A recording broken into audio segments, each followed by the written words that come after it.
This one comes from Rose Colored Fact in our Discord and said, since the league is stepping back on supporting cause and theme nights, what does the team have planned to show support for LGBT plus community members like our own Lindsay Fry on the upcoming Pride Night, October 27th? How will the changes affect other theme nights, and will there still be jerseys up for auction?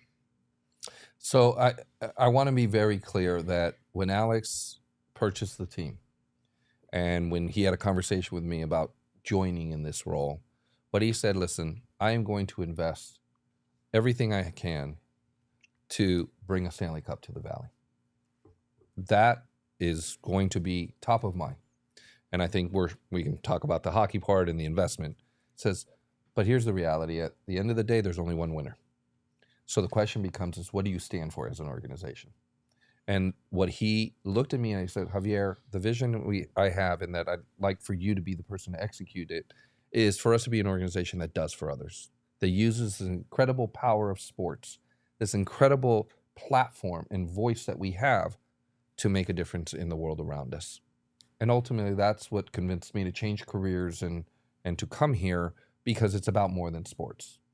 And for us, we take that very seriously as an organization. That is not ancillary to the business plan. That is the business plan. Impact is the business plan.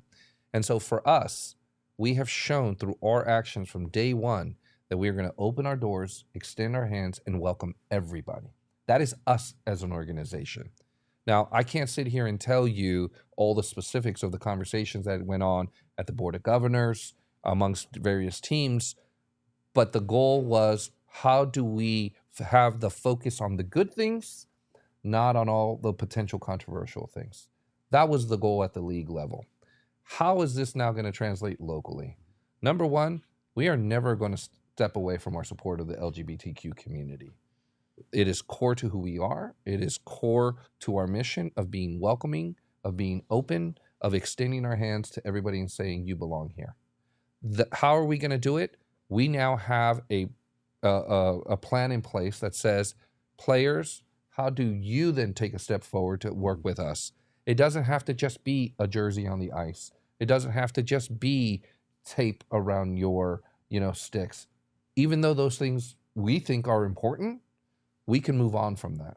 I was mentioning last night, the San Jose Sharks, Jonathan Becker's a very dear friend of mine. Obviously, San Jose is where I grew up. It was the first professional hockey team that I ever went to a game. So he showed me what they did with their Hispanic Heritage Night. And what they asked was players to wear these commemorative jerseys outside of the game. And guess what? 100% of the players did it. Mm-hmm.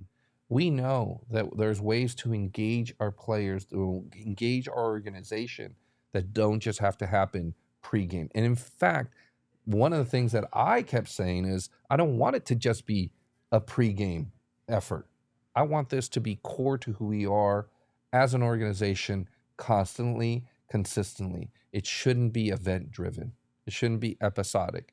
It should be constant. It should be consistent. Mm-hmm. And so for us, we're actually coming up with all of those opportunities. One of the things we talked about recently, and I hope you guys can be there, we're going to have a Topgolf fundraiser the Monday right after Thanksgiving.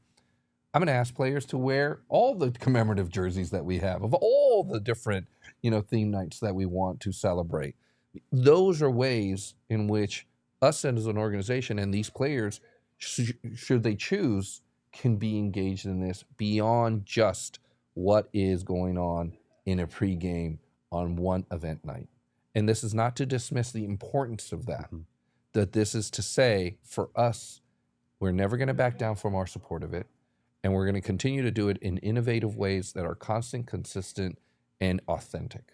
I noticed when you went to the Tempe City Council, gosh, I don't know if that is a year ago now or a year and a half. I honestly don't remember in my timeline.